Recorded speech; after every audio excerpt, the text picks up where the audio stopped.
আমি একটা কেমিস্ট্রির চ্যাপ্টার ডিসকাস করবো তোমাদের সাথে, সেটা হলো লস অফ গ্যাস, মানে গ্যাসের সূত্র। ঠিক আছে, গ্যাসের সূত্র, গ্যাসকে আমরা নর্মালি দুটো ভাগে ভাগ করতে পারি। একটা হলো তোমার আইডিয়াল গ্যাস, আর একটা হলো রিয়েল গ্যাস।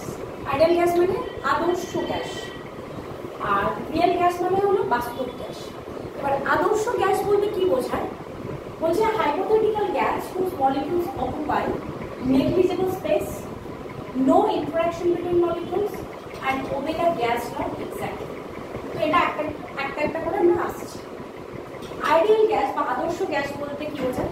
আদর্শ লোক, বলেন না যে আমরা যেমন মনে করতে পারি যে মহাভারতে যুধিষ্ঠির একজন আদর্শ লোক ছিলেন, মানে যে জীবনে কোনোদিন মিথ্যা কথা বলবে না, সব দিক থেকে সমস্ত দিক থেকে চরিত্রবান হবে এবং যার লাইফে কোনো দোষই নেই, মানে এরকম একদম নিষ্পাপ মানুষ, সেটাকে আমরা কি বলছি? একজন আদর্শ মানুষ। আইডিয়াল গ্যাস বলতে বোঝাচ্ছে যে সেই রকম আদর্শ গ্যাস যাদের মধ্যে কোনো নেগলিজেবল স্পেসটা অনেকটা বড়, no interaction between the molecules. আমরা এমনিতেই জানি যে তিন ধরনের পদার্থ আছে আমাদের চারপাশে, একটা হলো সলিড, একটা লিকুইড, একটা গ্যাস। তো সলিডের মধ্যে যে মলিকিউলসগুলো থাকে সেগুলো একটার সাথে একটা পুরো এরকম অ্যাটাচড হয়ে থাকে, এতটাই অ্যাটাচড হয়ে থাকে এরা যে এদের মধ্যে ইন্টারমলিকুলার স্পেস মানে space between two molecules is negligible, থাকে না বললেই চলে। They are adjacent to each other, একটা আরেকটার সাথে চেপে থাকে, সেটাকে আমরা বলছি কঠিন। তবেই তো কঠিন অত টাফ হয়, দুজনের মধ্যে আইসোলেটেড করা, মলিকিউলসগুলোর মধ্যে আইসোলেটেড করতে আমার অনেক বেশি হিট খরচ হয়, সেটাকে আমরা বলছি কঠিন। লিকুইডের ব্যাপার আসে, লিকুইড আমরা কি দেখছি যে দুটো মলিকিউলসের মধ্যে ইন্টারমলিকুলার স্পেস বা আণবিক যে জায়গাটা সেটা কিন্তু কঠিনের থেকে একটু বেশি। ঠিক আছে, সেই জন্য লিকুইডকে টেম্পারেচার যখন আমরা দিচ্ছি, লিকুইড কিন্তু সহজেই কি হয়ে যাচ্ছে? গ্যাস পরিণত হয়ে যাচ্ছে। আর গ্যাস যদি দেখি তাহলে দেখি এদের মধ্যে এত বড় ইন্টারমলিকুলার স্পেস যে এদের যদি একটু তুমি হিট দাও তাহলে আরোই ওটা উদ্বায়ী হয়ে যাবে। তো আইডিয়াল গ্যাস বলতে দেখাচ্ছে যে এইরকম যদি একটা স্পেসের মধ্যে আমি একটা গ্যাস রাখি তাহলে এদের দুজনের মধ্যে এই যে ইন্টারমলিকুলার স্পেস সেটা কিন্তু বিশাল বড়। মানে ধরো একটা পাত্রের মধ্যে এরকম আইডিয়াল গ্যাস যদি রাখো তাহলে by chance hardly you can see one molecule, দেখতেই পাবে না, দুটো মলিকিউল দুপাশে ডাইভার্ট হয়ে গেছে, তুমি খুঁজেই পাবে না। আর কি বলছে? No interaction between molecules. যে কোনো গ্যাসের মধ্যে দুটো অণুর মধ্যে কি দেখতে পাই আমরা? ইন্টারাকশন দেখতে পাই, তাদের মধ্যে অ্যাট্রাকশন থাকে, এটা স্বাভাবিক ব্যাপার। কিন্তু গ্যাসে আইডিয়াল গ্যাস বলছে, যেমন আমরা কি দেখি, মানে একটা ছেলে আর মেয়ের মধ্যে যদি বলে ওটা শুধু বন্ধুত্ব, তো সেটা শুধুমাত্র বন্ধুত্ব কখনোই থাকে না, কিছু একটা ফিলিংস তাদের মধ্যে থাকে, কিছুর একটা ইন্টারাকশন তার মধ্যে মেবি থাকতে পারে বা না, কখনো না কখনো আমরা ভাবতে পারি। আইডিয়াল গ্যাস বলছে না, ওরা যদি পাশাপাশি থাকে তাহলে ওদের মধ্যে কোনো ফিলিংস থাকবে, ফিলিংসই থাকবে না, আমি ভাবিই নি কোনো। ঠিক আছে, এটা হলো মানে সব চরিত্রবান পুরুষের মতো আইডিয়াল গ্যাস ব্যাপার। আর কি বলছো? Obey the gas law exactly, গ্যাসের যে রুলস সেগুলো একদম ওবে করে। রিয়েল গ্যাস দেখাচ্ছে কি? নন আইডিয়াল গ্যাস। এটা বাস্তবিক জীবনের একটা মানুষের সাথে যদি আমরা তুলনা করি সেই রকম, যে আদর্শ নারী বা পুরুষের কোনো চরিত্রের মধ্যে নেই। আর কি? Interaction between molecules. অবভিয়াসলি প্রকৃতি সেটাই বলছে যে দুটো মলিকিউলস পাশাপাশি থাকলে ওদের মধ্যে অবশ্যই কনভার্সন এবং ডাইভার্সন থাকবে, অ্যাট্রাকশন থাকবে, আবার ডাইভার্জেন্টও থাকবে। সেটাই হচ্ছে রিয়েল গ্যাস মেনটেন করছে। আচ্ছা, আইডিয়াল গ্যাসটা একটা কাল্পনিক জিনিস, ইমাজিনেশন, এটা কখনো সম্ভব নয়। তবে একটা কোয়েশ্চেন দেবো, সেটা একবার রেলে এসেছিল, সেটা পরে দিচ্ছি, যে কোন অবস্থাতে রিয়েল গ্যাস আইডিয়াল গ্যাসে পরিণত হয়েছে, এমন কোন পজিশন দিলে রিয়েল গ্যাসটা আইডিয়াল গ্যাসে পরিণত হয়েছে। আইডিয়াল গ্যাসের উদাহরণটা আমি এখন দিতে পারি যুধিষ্ঠির, কিন্তু তাও বলবো উনি আইডিয়াল নন। উনি একবার বলেছিলেন অশ্বত্থামা বলতে, এবং সেই জন্য তাকে নরক দর্শন করতে হয়েছে। এবার রিয়েল গ্যাসের সব কিছু, অক্সিজেন, হাইড্রোজেন, হিলিয়াম, তুমি যা কিছু দেখতে পাও সমস্ত কিছুই রিয়েল গ্যাসের মধ্যে। তার মানে আইডিয়াল গ্যাস একটা বাস্তব চরিত্রটা model, not a human beings. আমরা ভাবতে পারি যে আমরা যুধিষ্ঠিরের মতো হতে পারি, কিন্তু Yudhishthir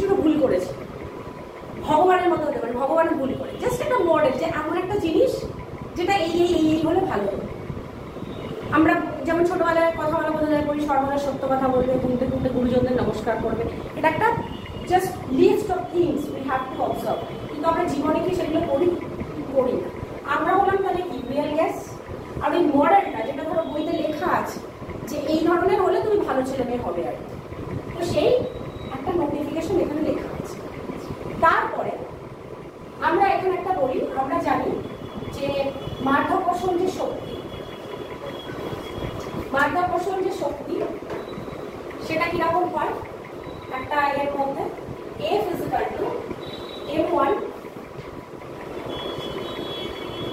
by m2 is equal to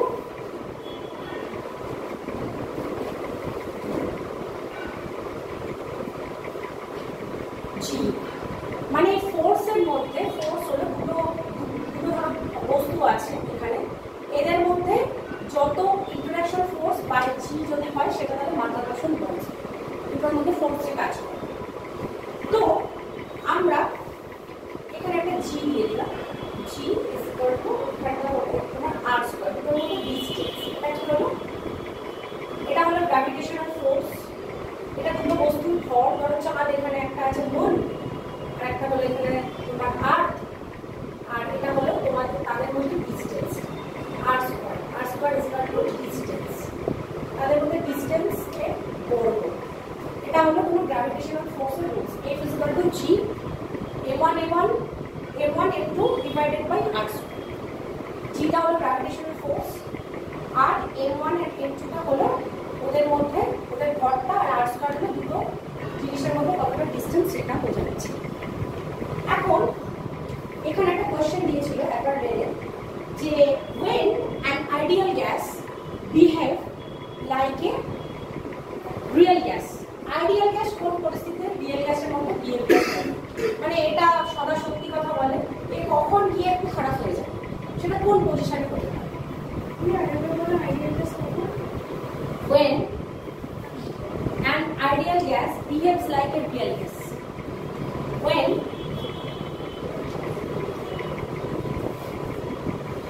কখন একটা আইডিয়াল গ্যাস একটা রিয়েল গ্যাসের মধ্যে মতো বিহেভিয়ার করবে, এটা কোশ্চেন। তো আমি এখানে কি দেখতে পাবো যে এখানে চারটে অপশন দিয়েছে, low pressure, low temperature, low pressure, high temperature, high pressure, high temperature, high pressure, low temperature. এখানে পি মানে হলো প্রেশার, আর টি হলো তোমার টেম্পারেচার। ধরো একটা এরকম কন্টেনার নিলাম, এবার কন্টেনারের মাঝখানে পিস্টন বোঝো তো, যেটাকে পিস্টনটা এরকম দেখতে হয়, এটা কি করে, এটাকে 2 চায় সামনে পেছনে করে, এটা দিয়ে প্রেশার ক্রিয়েট করা, ঠিক আছে। এখন লো টেম্পারেচারে যদি আমি লো টেম্পারেচার দেখি, লো টেম্পারেচারে কি হবে, গ্যাসগুলো কি করবে, ওরা কনভার্জেন্ট ডাইভার্ট হয়ে যাবে, দুপাশে চলে যাবে, ঠিক আছে। তাহলে যত মানে আর হাই টেম্পারেচারে কি হবে, হাই টেম্পারেচার যত হবে গ্যাসগুলো তত কি হবে, দূরে চলে যাবে। যত আমি একটা মানে ধরো একটা লিকুইডকে আমি যত দিচ্ছি, উষ্ণতা দিচ্ছি বা টেম্পারেচার দিচ্ছি, লিকুইডটা কি হয়, লিকুইড থেকে গ্যাসে ট্রান্সফার হয়ে যাবে। গ্যাসে ট্রান্সফার কেন হয়, কারণ তাদের মধ্যে যে আন্তঃআণবিক বলটা বা ইন্টারমলিকুলার স্পেসটা সেটা বেড়ে যাচ্ছে। যত ডিস্টেন্স বাড়ছে তত কি হচ্ছে, দুজনে দুপাশে তত বেড়ে যাচ্ছে। যত টেম্পারেচার মানে এটাকে কিরকমভাবে তুলনা করে দেখো, ওখানে তো মনে রাখা সম্ভব না। দেখো যত দুজনের মধ্যে ভাব ভালোবাসা হচ্ছে, ওরা কাছাকাছি আসছে, তো যত ওদের মধ্যে ঝগড়াঝাটি অশান্তি হচ্ছে কি হচ্ছে, ওরা দুজনে দিকে ডাইভার্ট হয়ে যাচ্ছে, চলে যাচ্ছে। তার জন্য কি ঝগড়াঝাটি মানে কি, টেম্পারেচার বাড়ছে, উত্তেজনা বাড়ছে, এক্সাইটমেন্ট বাড়ছে, তার মানে কি হচ্ছে, গ্যাসের মধ্যে ডিস্টেন্স ক্রিয়েট হচ্ছে, দূরে চলে যাচ্ছে মলিকিউলস, ঠিক আছে। আর যত টেম্পারেচার কমছে তত ওরা ক্লোজ কন্ট্যাক্টে থাকছে। এবার তাহলে এখান থেকে আমি আগেই ধরে নেবো যে রিয়েল গ্যাসটা আমরা কিভাবে ব্যবহার করলে আইডিয়াল গ্যাসের মতো ব্যবহার করবো। তাহলে আমি ওর টেম্পারেচার যখন কমেই যাবে তখন তো ওটা আর আইডিয়াল গ্যাস হবে না। আইডিয়াল গ্যাসের দুটোর মধ্যে কি বলেছে, মানে ভীষণ দূরত্ব, তারপরে লো টেম্পারেচার হলে কি হবে, ওরা কাছাকাছি আসবে, তাহলে লো টেম্পারেচার যেখানে আছে সেটা আমি আগে ক্রস করবো। এই দুটো অপশন আমার অপশন থেকে বাদ হয়ে যাবে। এবার বাঁচলো তোমার হাই টেম্পারেচার, হাই প্রেশার। এবার হাই টেম্পারেচার যখন হবে তখন তো বেরিয়ে যাবে গ্যাস। এবার যখন লো প্রেশার হবে, প্রেশার যখন তুমি বেশি দিচ্ছ, যখন তুমি প্রেশার দিচ্ছ বেশি, তখন লোক কি করবে, কনসেন্ট্রেশন, তখন আরে ফুড এক্সাম আর ফুডের সেই এক্সাম আর একদিন মানে এক সপ্তাহ বাকি আছে, জোরসে পড়ছে, তো যত প্রেশার বাড়বে তত কি বাড়বে, কনসেন্ট্রেশন বেশি বাড়বে, অন্যগুলো কাছাকাছি আসতে থাকবে। প্রেশার উঠিয়ে নিলে কনসেন্ট্রেশন কমে গেল, ফুডে সেই হয়ে গেল, এখন আরামসে এখন 3-4 মাস কাটে, ক্লাসে পরীক্ষা স্থলে দেখে গেছে। তার মানে ওরা দূরে যাচ্ছে, দূরে সরে যাচ্ছে, একটা টেম্পারেচারের জন্য দূরে যাচ্ছে, তারপর ওরা প্রেশারটাও রিলিজ করে দিয়েছে, তার মানে ওদের মধ্যে ডিস্টেন্স তোমার বেড়ে যাচ্ছে। তাহলে এই অপশনে তোমার দরকার low pressure, high temperature, low pressure, high temperature. আমরা একটা গ্যাসের মানে গ্যাস সম্পর্কে বুঝতে গেলে ন্যাচারালি আমাদের এই রুলসটার মধ্যে আমাদের আসে কি কি লাগে। আমাদের লাগছে প্রেশার, প্রেশার বাড়ানো কমানোর উপর গ্যাসের ডিস্টেন্স, দুটো মানে মলিকুলসের মধ্যে ডিস্টেন্স কীরকম থাকবে না থাকবে সেটা ডিপেন্ড করছে। ভলিউম ডিপেন্ড করছে, কতটা জায়গা জুড়ে থাকবে বা আয়তন ডিপেন্ড করছে। আরটা হলো ইউনিভার্সাল গ্যাস কনস্ট্যান্ট, যে কোনো গ্যাসই হোক না কেন, কি কার্বন ডাই অক্সাইড দিচ্ছি, কি অক্সিজেন দিচ্ছি, নাইট্রোজেন দিচ্ছি, এটা কিন্তু সর্বোচ্চই একই থাকে। এই ভ্যালুটা পরে বলছি। N is equal to N দিয়েছে, এই এন হলো নাম্বার অফ মোল, বলে দিচ্ছি। আর টেম্পারেচার মানে টেম্পারেচার, মোল মানে একটা কনস্ট্যান্ট না, কনস্ট্যান্ট তাপ আর তাপমাত্রা, কনস্ট্যান্ট তাপ আর তাপমাত্রা একটা আদর্শ গ্যাসের মধ্যে বা একটা গ্যাসের মধ্যে যত সংখ্যক পরিমাণ তার অণুগুলো থাকবে সেটাকে আমরা বলছি মোল। ঠিক আছে, যেমন ধরো একটা পাত্রের মধ্যে আমি কার্বন ডাই অক্সাইড গ্যাস বললাম, 1 মোল কার্বন ডাই অক্সাইড গ্যাস আছে। সো 1 মোল কার্বন ডাই অক্সাইড মানে 1 মোল কার্বন ডাই অক্সাইড মানে 44 গ্রাম কার্বন ডাই অক্সাইড। 1 মোল অক্সিজেন মানে 32 গ্রাম অক্সিজেন। 1 মোল H2 মানে 2 গ্রাম হাইড্রোজেন। কেন?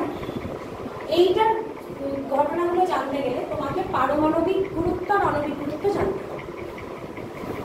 প্রথমে আমি দেখি কার্বন ডাই অক্সাইডে 1 মোল বলেছি, তুমি যখন জানতে চেয়েছো সিএ কার্বন ডাই অক্সাইডে একটা, এখানে কটা আছে, কটা অণু আছে, একটাই আছে সি, এর ভ্যালু 12। ঠিক আছে, অক্সিজেনে একটা ওজন, একটা পরমাণুর ওজন 60, তাহলে এখানে দুটো আছে, তাহলে 16 ইন্টু 32, তো এই 32 প্লাস 32 কত হয়, 4 দিয়ে রাখে 44। ঠিক আছে, অক্সিজেন তো দুটোই বুঝতে পারছো, 32 হচ্ছে। হাইড্রোজেনের পারমাণবিক গুরুত্ব 1। একটা অণু হাইড্রোজেন করতে, এটা জার্মান হাইড্রোজেন বা ন্যাসেন্ট হাইড্রোজেন বলতে পারো, মানে সদ্য উৎপন্ন হয়েছে যে একটাই পরমাণু আছে, ওরা কিন্তু যদি হাইড্রোজেন অণু বলো তাহলে কিন্তু হাইড্রোজেনকে বোঝাবে। মানে অণুভাবে থাকতে গেলে, মানে অণু মানে কি, এই যে হাইড্রোজেন আমাদের চারপাশে আছে বা যে আমাদের এয়ারটা কি একটা মিশ্র পদার্থ, ওর মধ্যে হাইড্রোজেন আছে, নাইট্রোজেন আছে, হাইড্রোজেন আছে, কার্বন ডাই অক্সাইড আছে, অক্সিজেন আছে, ডিফারেন্ট গ্যাস ডিফারেন্ট রেশিওতে আছে।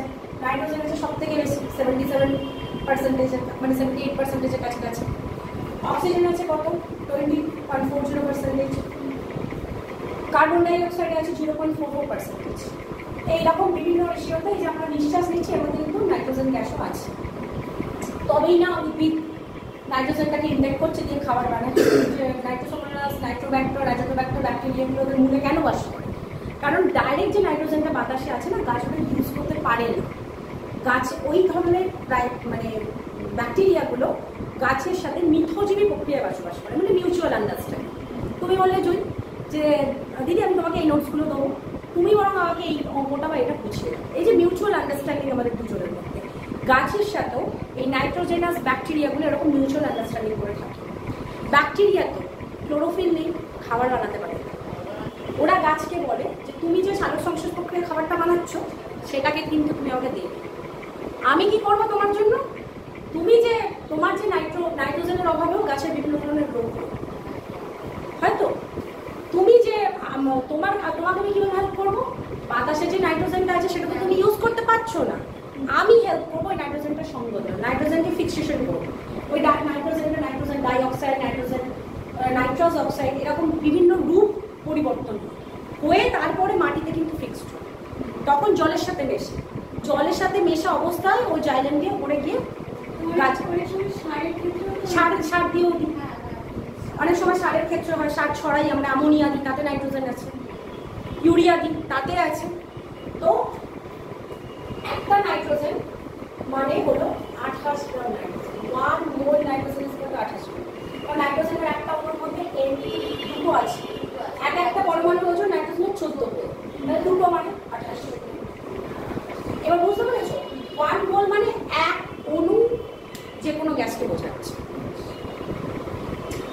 এনটিপিতে বলে, এনটিপিতে এক অণু এর ওজন দেখবে কেমিস্ট্রি প্রপারলি করতে গেলে এনটিপি আসে, অনেক ব্যাপার আছে, মানে টেম্পারেচার, প্রেশার সব কিছু কনস্ট্যান্ট থাকতে হবে, তবে ধ্রুবক থাকতে হবে।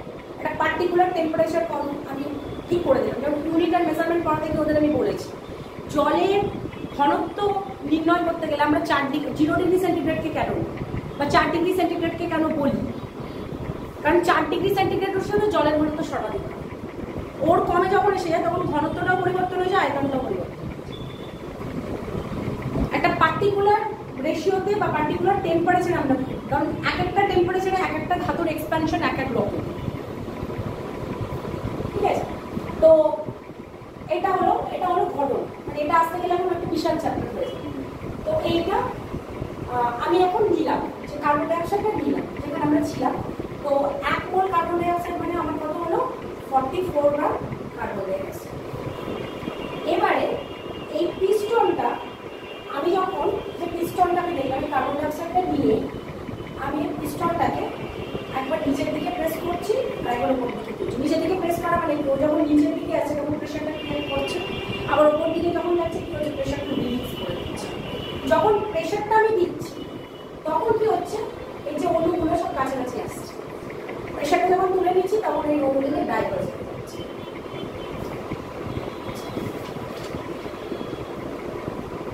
বয়েলস লতে আসছে, যেটা বলতে যাচ্ছিলাম, ধরো এখানে একটা কার্বন ডাইঅক্সাইড নিয়েছে, 1 মোল কার্বন ডাইঅক্সাইড আছে, এখানে একটা পিস্টন আছে, ঠিক আছে? এবার আমি নিচে থেকে এখানে হিট দিচ্ছি, বুনসেন মার্কটা জ্বালিয়ে দিয়েছি, গরম হচ্ছে, গরম হতে যাচ্ছে, কিন্তু টেম্পারেচারটাকে আমি কিন্তু কনস্ট্যান্ট রাখছি। কনস্ট্যান্ট রাখছি মানে টেম্পারেচারটাকে আমি বাড়াচ্ছি না, কিন্তু আমি একবারে একটা ফিক্স করে দিচ্ছি। এই ফিক্স টেম্পারেচারে আমি দেখবো যে ওর প্রেশার আর ভলিউমটা কিভাবে একটা অপরের সাথে রিলেটেড। তো আমি বলেইছি যে কোনো ধরনের গ্যাস, সেটা বয়েলস ল হোক, চার্লস ল হোক, মানে সমস্ত ধরনের রিয়েল গ্যাস বলো, এই সূত্রটা মেনে চলছে, PV is equal two NR. তো আমি এবার দেখবো যে বয়েলস ল থেকে আমি কিভাবে এটা পাবো। PV is equal to N into R. এই এন এর ভ্যালুটা, আর এর ভ্যালুটা আমি বলেছিলাম ইউনিভার্সাল গ্যাস কনস্ট্যান্ট। এই ভ্যালুটা জেনে রাখবো, এইটা অনেক সময় পরীক্ষা আসে, 8.314 জুল K-1 মোল -1 বা 8.314 জুল পার কেজি পার মোল।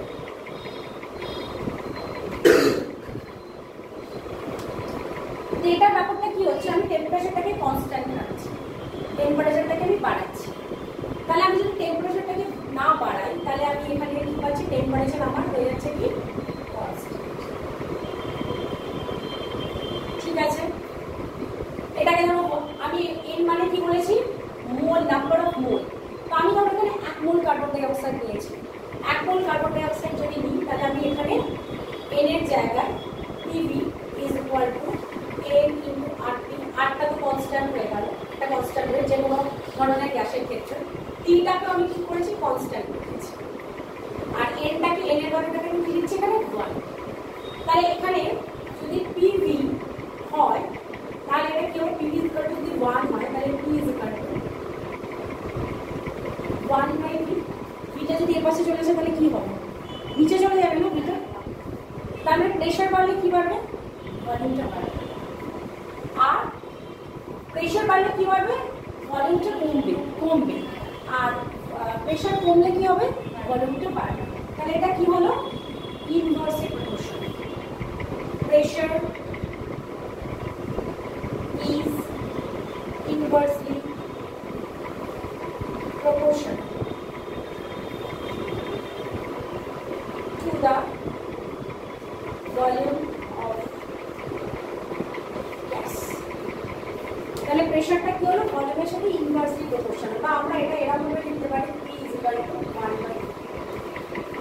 ব্যস্তানুপাতিক শর্ত। আবার ওই রুলসটা আমি আনছি, PV = কারণ এটা ছাড়া আমাদের হবেই না NR, ঠিক আছে। যেখানে n ইজ ইকুয়াল টু আমি 1 মোল কার্বন ডাই অক্সাইড ধরছি, ঠিক আছে। আর কি আমি কনস্ট্যান্ট রেখেছি 8.314, এইটা এই ভলিউমটা নিলাম। এই ক্ষেত্রে কি করছি, আগেরটায় কি আমি কনস্ট্যান্ট রেখেছিলাম, টেম্পারেচার। আগেরটা কি কনস্ট্যান্ট রেখেছিলাম, টেম্পারেচার, ঠিক আছে। টেম্পারেচার এর কনস্ট্যান্ট, এখানে কিন্তু আমি টেম্পারেচারটাকে কনস্ট্যান্ট রাখছি, এখানে আমি কনস্ট্যান্ট রাখছি প্রেশারটা। মানে বসে এটা একটা কন্টেনারের মধ্যে গ্যাস নিয়েছি, প্রেশারটা কিন্তু আমি একই দিয়ে রেখে দিয়েছি, প্রেশারটা কিন্তু আমার এরকমই আছে, প্রেশার আমি বাড়াচ্ছিও না কমাচ্ছিও না, একটা মানে ঠিকঠাক চাপে, ধ্রুবক চাপে আমি ওকে রেখে দিয়েছি। টেম্পারেচার আমি বাড়িয়ে যাচ্ছি, টেম্পারেচার আমি বাড়িয়ে যাচ্ছি। আর টেম্পারেচার যদি বাড়াই, যত টেম্পারেচার বাড়াবো, ধরো এখানে তোমাদের সবাইকে আমি বলেছি আমি প্রেশার বাড়াচ্ছি না, কোনো নেই, সামনে কোনো ফুড এসে এক্সাম নেই, আরামসে থাক, কোনো প্রেশার নেই, কিন্তু চারপাশে বাতাসের উষ্ণতা কিন্তু 50 ডিগ্রি ছুঁয়ে গেছে, তাহলে কি তুমি ঘামবে না? ফুড এসে এক্সাম থাকলে তো আরো ঘাম বেরোতো, যাতা অবস্থা হয়ে যেত, আগে পরীক্ষার টেনশন, তারপরে চারিদিকে এই গরম। কিন্তু আমি বলছি কোনো প্রেশার নেই, এখন প্রেশার কনস্ট্যান্ট, রিলিফে থাকো, মানে হালকা ফুলকা প্রেশার আছে, কিন্তু টেম্পারেচার কিন্তু যাচ্ছে। টেম্পারেচার যদি বাড়ায় তাহলে কি তোমার ঘাম ঝরবে না? অবশ্যই হবে। তাহলে ভলিউমটাও বাড়বে। টেম্পারেচার গ্যাসকে দেওয়া মানে কি, তার ভলিউমও বাড়ছে, এক্সপ্যান্স হচ্ছে। যত আমি ভলিউম, যত টেম্পারেচার বাড়বে তত কি হবে, ও তো আরো ডাইভার্স হয়ে যাবে, চারিদিকে আরো অণুগুলো ছিটকে যাবে। তার মানে কি, টেম্পারেচার বাড়ানোর সাথে সাথে ওর ভলিউমে এক্সপ্যান্স হচ্ছে। তার মানে আমি কি এখান থেকে এটা লিখতে পারি না, V = T বা T = V। The temperature, how much temperature I will increase, that much volume I will increase. তাহলে কি এখান থেকে আমি লিখতে পারি না, V proportional to T। তাহলে volume is directly proportional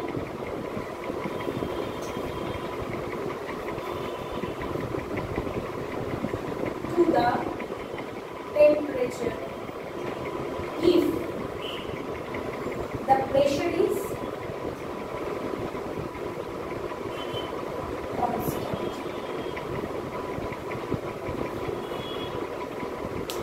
ঠিক আছে।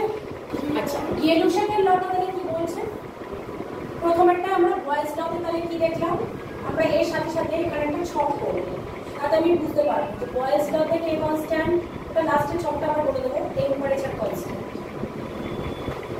চার্লস লতে কি কনস্ট্যান্ট বলো, প্রেশার কনস্ট্যান্ট। এবার গিয়েলুশেনের লতে আমার কে কনস্ট্যান্ট থাকবে, ভলিউম কে কনস্ট্যান্ট।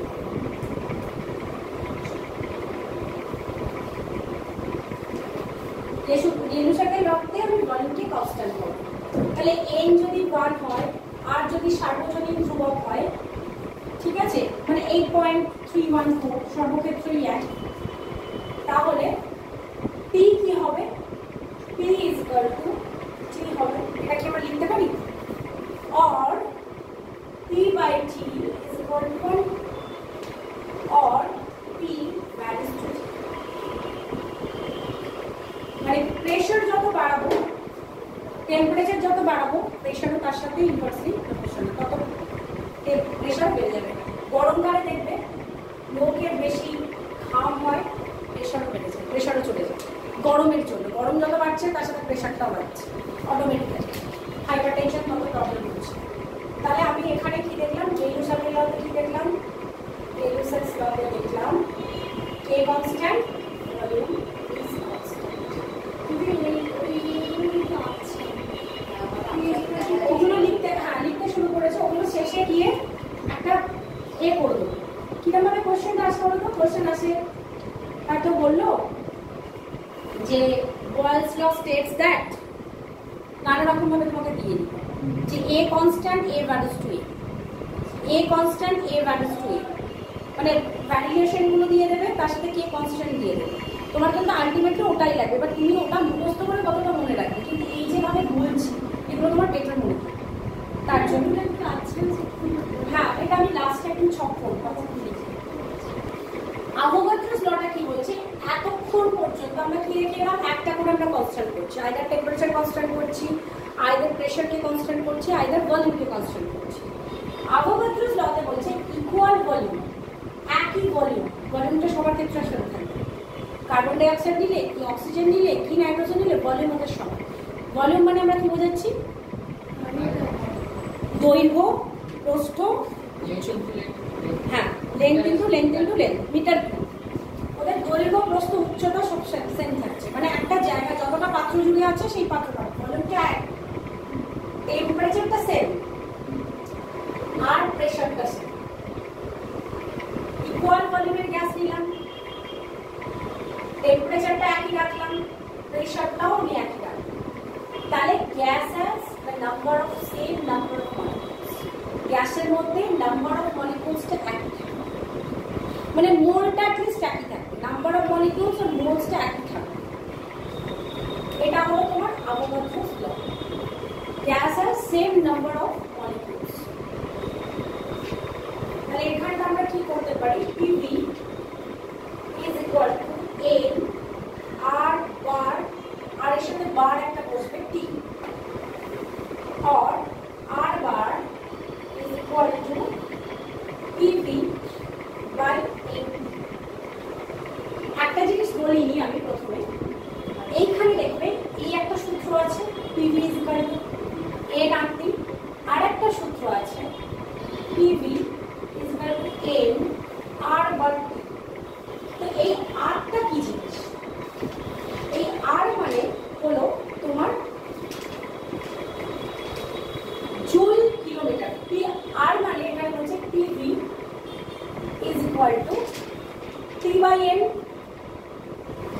এটাকে যদি তুমি উল্টে দাও, এটাকে তুমি আরটা কি করে পাবো, আর বারটাকে কি করে পাবো? এই সব রিলেশন থেকে বার করো। আরটাকে যদি এখানে কনস্ট্যান্ট রাখি, আর এর মান চাই, তাহলে এখানে P আছে, তাহলে Nটা নিচে চলে আসবে আর Tটা নিচে চলে আসবে। তাহলে আর বার মানে PV is equal to Tn, PV is equal to T into N। এইখানে বলছে যে গ্যাসের মাস যত বেশি থাকবে, যে গ্যাসের মাস যত বেশি থাকবে সেই গ্যাসের আর তত বেশি থাকবে। আর এইটার নাম্বার অফ মলিকিউলস দিয়ে, আরটা কিন্তু আমরা কি করছি এখানে, এখানে ক্ষেত্রে এনটা আমরা কি বলছি, মোল দিয়ে বার করছি। কিন্তু যখনই আর এর মাথায় বারটা দেখতে পাবে তখনই কিন্তু মোল দিয়ে নির্ণয় করলে হবে না, তখন মলিকিউলস, নাম্বার অফ মলিকিউলস দিয়ে তোমাকে এনটা বার করতে হবে। তাহলে তখন আর এক মোল, হ্যাঁ আর বারটা যখন যাবে তখন নাম্বার অফ মলিকিউলস চলে আসবে। এইখান থেকে আমরা এতগুলো গ্যাস পেলাম, চার্লস ল, বয়েলস ল, আর একটা কি গেলুসার, তিনটেই আমরা পেলাম PV is equal to NRT থেকে। কিন্তু আমি অ্যাভোগাড্রোস ল যখন দেখতে গেলাম তখন কিন্তু আমাকে এই ফর্মুলাটা কাজে লাগাতে হবে, PV is equal to N into R bar T, কারণ এখানে আমাকে সেম নাম্বার অফ মলিকিউলস চাই, আর নাম্বার অফ মলিকিউলস করতে গেলে তোমাকে R bar এর ফর্মুলা লাগাতে হবে। আর R bar কিন্তু এর মতো নয়, 8.314 এর মতো সার্বজনীন নয়, কিন্তু যার ভর যত বেশি তার আর এর মান তত বেশি। যার ভর, যে গ্যাসের ভর যত বেশি তার আর এর মান তত বেশি। তাহলে এখানে আমরা একটা শর্টকাট প্রসেস করে দিই। এবার আমাকে বলো যে বয়েলস লতে আমরা কি কি দেখলাম? বয়েলস লতে কি কনস্ট্যান্ট ছিল? টেম্পারেচার কনস্ট্যান্ট, তারপরে টি টেম্পারেচার লিখছি, টেম্পারেচার কনস্ট্যান্ট। টেম্পারেচার কনস্ট্যান্ট থাকলে কি হবে? P is equal to temperature constant আছে P is equal to 1 by V, P is equal to 1 by V, মানে প্রেসারটা ভলিউমের ইনভার্সলি প্রপোর্শনাল। চার্লস লতে কি দেখলাম? কে কনস্ট্যান্ট? চার্লস লতে প্রেসার কনস্ট্যান্ট, লিখে ফেলি pressure constant.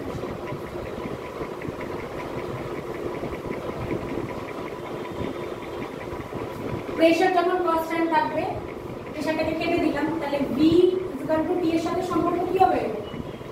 V directly proportional to T। ঠিক আছে, গেলুর সাথে কি কনস্ট্যান্ট? Volume constant. তাহলে ভলিউম যদি কনস্ট্যান্ট হয় তাহলে P কি হবে বলো? P প্রপোর্শনাল টু প্রেসার, কিন্তু ভলিউমের সাথে ডাইরেক্টলি প্রপোর্শনাল। তাহলে চার্লস আর গেলুসাকের লতে, হ্যাঁ তাহলে চার্লস আর গেলুসাকের লতে কি হচ্ছে? ডাইরেক্টলি প্রপোর্শনাল হচ্ছে। আর বয়েলস লতে কি হচ্ছে? Inversely proportional. প্রেসার আর ভলিউমের ইনভার্সলি প্রপোর্শনাল। আর চার্লসের V ভার্সেস টিটা দু জায়গাতেই সেম, দু জায়গাতেই আছে। একটা ভলিউমের সাথে প্রপোর্শনাল চার্লস লতে, আর একটা হলো প্রেসারের সাথে প্রপোর্শনাল। আর গেলুসাকে এতে কি দেখছি? অ্যাভোগাড্রোতে দেখছি সব constant, number of moles constant, number of molecules constant, temperature same, pressure আর এগুলো প্রেসার আর ভলিউম দুটোই আমি সেম রেখেছি। তাহলে নাম্বার অফ মলিকিউলস কি থাকবে? সবার মধ্যে, সব গ্যাসের মধ্যে সমান সমান, মানে প্রেসার, টেম্পারেচার, ভলিউম যদি নাম্বার অফ মলিকিউলসটা একই থাকবে। বুঝলে? এখান থেকে এবার তাহলে এত পর্যন্তই হলো। মানে এইগুলো খুব ভালোভাবে মনে রাখবে। বয়েলস লতে দুটো সম্পূর্ণ আলাদা, টেম্পারেচার কোনো গল্প নেই, কারণ টেম্পারেচার কনস্ট্যান্ট, সেজন্য V inversely proportional to 1V। আর এখানে যেহেতু টেম্পারেচার আছে, চার্লস লতে V ভার্সেস T, আর এটা হলো P ভার্সেস T, এটা মনে থাকবে। ঠিক আছে, তাহলে আজকে এত পর্যন্ত। এবার নেক্সট আমরা এ নিয়ে কোয়েশ্চেন আনসার ডিসকাস করব।